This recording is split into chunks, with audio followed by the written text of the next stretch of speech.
องปานเพิ่นสุคนเนาะ FC ทางช่องบักภูมิ Channel เนาะมื้อนี้บักภูมิก็สิมาตามแนวทางพี่น้องคือเก่าเนาะสำหรับหวย5หน่วยเนาะครับเนาะ3หน่วยเนาะก็มาเบิ่งผลมันออกนำกันเนาะพี่น้องเนาะสำหรับหน่วยพิเศษเนาะออก481ข้างล่าง35 4418 481กระเป๋าที่18เนาะพี่น้องเนาะ1881เนาะก็ถือว่าปังเนาะสำหรับรอบแรกเนาะหน่วยพิเศษเข้าที่1เนาะมาหน่วยปกติ279ข้างล่าง94ฮอดแต่98 97มาแต่9เนาะพี่น้องเนาะสำหรับหน่วยปกติเข้าแต่9 VIP 677ล่าง38ก็ถือว่าหลุดเนาะครับเนาะเจาะเข้าแค่น้อยเดียวเนาะพี่น้องเนาะน้อยพิเศษเนาะเพราะฉะนั้นจะไปกันต่อเนาะวันที่18เด้อพี่น้องเด้อบัดนี้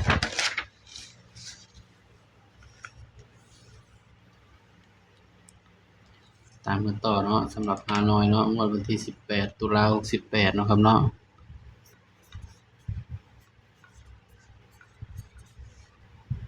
ก็3น้อยคือเก่าเนาะครับเนาะ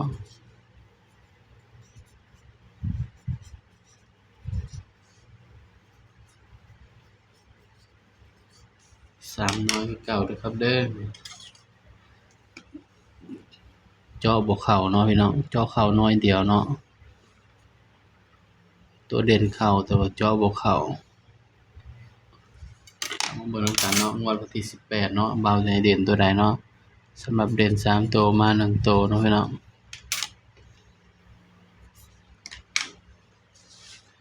น้อยที่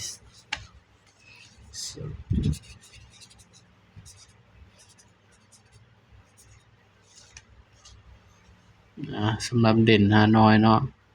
เด่นมื้อนี้เนาะพี่น้องเนาะสำหรับตัวเด่นตัวแรกเนาะ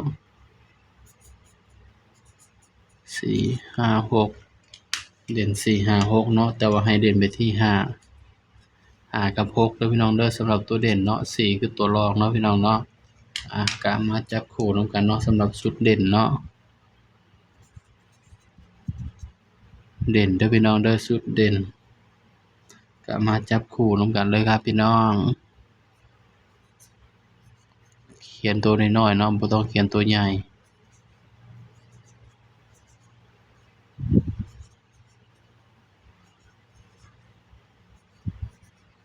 ลองบัดนี้พี่น้อง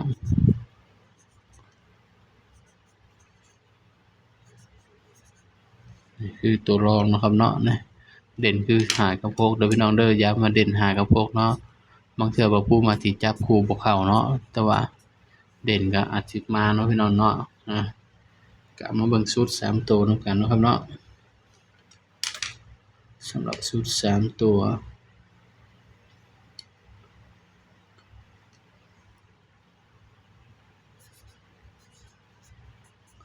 ชุด3ตัว901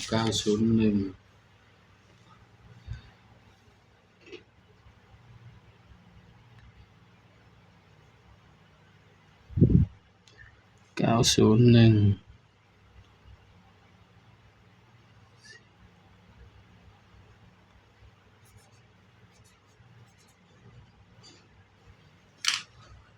นี่ก็ให้เพื่อเป็นแนวทางเนาะครับเนาะสำหรับฮานอยวันที่18